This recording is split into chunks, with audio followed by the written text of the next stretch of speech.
अपने देश में विकास हो ना हो मगर चुनाव जरूर होता है। हर गली मोहल्ले, सड़क से लेकर संसद तक इस देश में चुनाव होता ही रहता है। एक चुनाव निपटता नहीं है कि दूसरा चुनाव सिर पर खड़ा रहता है। और जाता हुआ ये साल 2022 चुनाव की सौगात ताबड़तोड़ देकर जा रहा है। इन्हीं सौगातों के बीच एक है दिल्ली एमसीडी का चुनाव। दिल्ली का चुनाव अपने आप में ही राजनीति के लिए बड़े मायने रखता है। यहाँ पर केंद्र का भी राज है, मुख्यमंत्री भी राज करता है और फिर आते हैं एमसीडी पर राज करने वाले। लिहाजा दिल्ली के एमसीडी चुनावों से जुड़ी बातों पर गौर करेंगे और साथ ही मौजूदा पार्टियों जो हैं उनकी भी धमक को देखेंगे। चुनाव को लेकर इनकी तैयारियां कैसी है, तो चलिए फिर शुरू करते हैं आज का एसएनए। नमस्कार, स्वागत है एसएनए में। हरियाणा आज का स्पेशल शो है जिसमें स्पेशल न्यूज एनालाइज करते हैं, खबरों का स्पेशल विश्लेषण हम करते हैं ताकि खबर की तह तक आप जा सके और खबरों को आराम से समझ सके।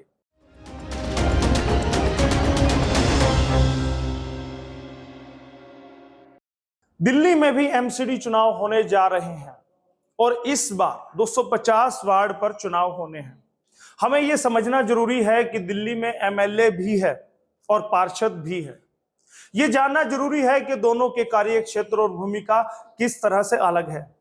जिस तरीके से राजनीतिक पार्टियां एमसीडी पर कब्जा जमाना चाहती हैं, उसी तरह पब्लिक के लिए भी यह जानना जरूरी है कि उनका रोल सिर्फ वोट डालने तक ही सीमित नहीं है, बल्कि और भी बहुत कुछ है जो उन्हें जानना चाहिए। कांग्रेस के राज में भी भाजपा का राज रहा। जी हां, बता दें कि दिल्ली नगर निगम 7 अप्रैल 1985 को अस्तित्व में आया था और भाजपा ने 2007 से ही नगर निगम पर पकड़ मजबूत बना रखी है। तब केंद्र से लेकर दिल्ली तक में कांग्रेस की सरकार हुआ करती थी। इसमें बड़ी बात तो यह है कि दिल्ली की पूर्व मुख्यमंत्री शीला दीक्षित की नीतियां भी कांग्रेस को एमसीडी में जगह नहीं दिला पाई थी। शीला दीक्षित के मुख्यमंत्री रहते हुए दिल्ली में नगर निगम के 2 बार चुनाव हुए हैं, जो कि साल 2007 और 2012 में हुए थे। दोनों ही बार भाजपा ने कामयाबी से सत्ता में वापसी की थी। केजरीवाल का करिश्मा भी नहीं तोड़ पाया भाजपा का तिलिस्म।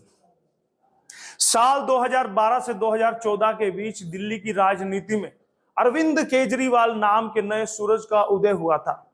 उस समय उन्होंने कांग्रेस के समर्थन से 2013 में पहली बार दिल्ली के मुख्यमंत्री की शपथ ली। हालांकि सरकार ज्यादा समय नहीं चली और उनके इस्तीफे के बाद 2015 में दोबारा विधानसभा के चुनाव हुए और आम आदमी पार्टी ने इतिहास रचते हुए 70 में से 67 सीटों पर कब्जा कर डाला।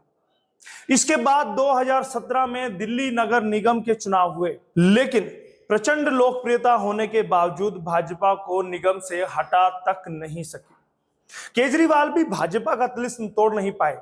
भाजपा ने 2017 के नगर निगम चुनाव में 181 सीटें जीती और दिल्ली एमसीडी पर अपना दबदबा बरकरार रखा। क्या अब भी भाजपा का जादू रहेगा बरकरार? 15 सालों से एमसीडी की सत्ता पर बरकरार रहने वाली भाजपा क्या इस बार अपनी सत्ता को बचाकर रख पाएगी? इस बार का यह चुनाव यह भी साबित करेगा कि क्या भाजपा की लोकप्रियता अभी भी वैसी ही है या फिर उसका तिलिस्म टूटने लगा है। वैसे भाजपा नेता अक्सर यह कहते नजर आते हैं कि भाजपा सीधे लोगों के बीच जुड़ी हुई है, जनता से कार्यकर्ताओं का सीधा संवाद है, जो कि पार्टी के काम आता है। और इस बार भी ऐसा ही होने वाला है, क्योंकि भाजपा ने भी इस बार एमसीडी में वापसी को बेहद ही अहम मान लिया है, क्योंकि नगर निगम के एकीकरण और वार्ड की संख्या घटने और नए परिसीमन के बाद दावेदारों का आकलन करना भी कठिन हो रहा है। तो वहीं आम आदमी पार्टी के बढ़ते प्रभाव को देखते हुए भाजपा के राष्ट्रीय नेतृत्व ने टिकट वितरित पर जोर लगा दिया है। प्रत्याशियों की छवि और वार्ड में उनकी पकड़ पर भी आकलन किया जा रहा है। भाजपा यह सुनिश्चित कर रही है कि किसी भी कमजोर प्रत्याशी को टिकट नहीं मिलनी चाहिए। हर वार्ड के लिए मजबूत प्रत्याशियों का नाम सामने आना चाहिए। कांग्रेस ने नीति बदली, लेकिन रहा नहीं आसान। दिल्ली के एमसीडी चुनाव में इस बार कांग्रेस भी दमखम के साथ उतरने की तैयारी कर रही है। 2017 के बाद से निगम में कभी भी अपना दबदबा नहीं बना पाई कांग्रेस।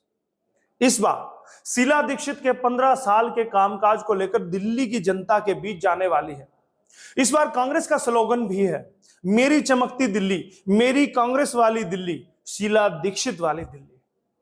कांग्रेस ने इस बार नीति बेशक बदली है, लेकिन राह आसान नहीं है, क्योंकि इसका बड़ा कारण कांग्रेस नेताओं का एक ना होना है। नेताओं में आपसी गुटबाजी चरम पर है। अल्पसंख्यक समाज और दलित समाज जो आम आदमी पार्टी के पाले में चला गया है, उसको वापस ना ला पाना कांग्रेस के लिए बड़ी परेशानी की वजह बन सकता है। सभी पार्टियों की चुनौती भी अलग। जी हां, इस चुनाव में भाजपा के सामने 15 साल से चली आ रही सत्ता को बचाने की चुनौती होगी, तो वहीं केजरीवाल की कोशिश रहेगी कि स्थानीय प्रशासन में भी अपनी सरकार बनाई जाए और दिल्ली पर पकड़ को मजबूत किया जाए। जबकि कांग्रेस की अगर बात करें तो वो भी नगर निगम चुनाव के जरिए दिल्ली की राजनीति में मजबूत वापसी का रास्ता तलाश रही है या बना रही है। अब देखना होगा कि ऊंट किस करवट बैठेगा, वो भी हरियाणा आज आपको दिखाएगा। लेकिन अभी के लिए आप एसएनए को लाइक करते रहिए, वीडियोस को शेयर करते रहिए और दोस्तों हरियाणा आज को सब्सक्राइब जरूर कीजिएगा। दोस्तों हम यूट्यूब, फेसबुक, ट्विटर, इंस्टाग्राम सभी प्लेटफॉर्म पर है, वहां पर आप हमें फॉलो कर सकते हैं और हमारे साथ बने रह सकते हैं। बहुत बहुत धन्यवाद एसएनए के लिए। मैं आपका दोस्त, आपका होस्ट यशपाल कंचन।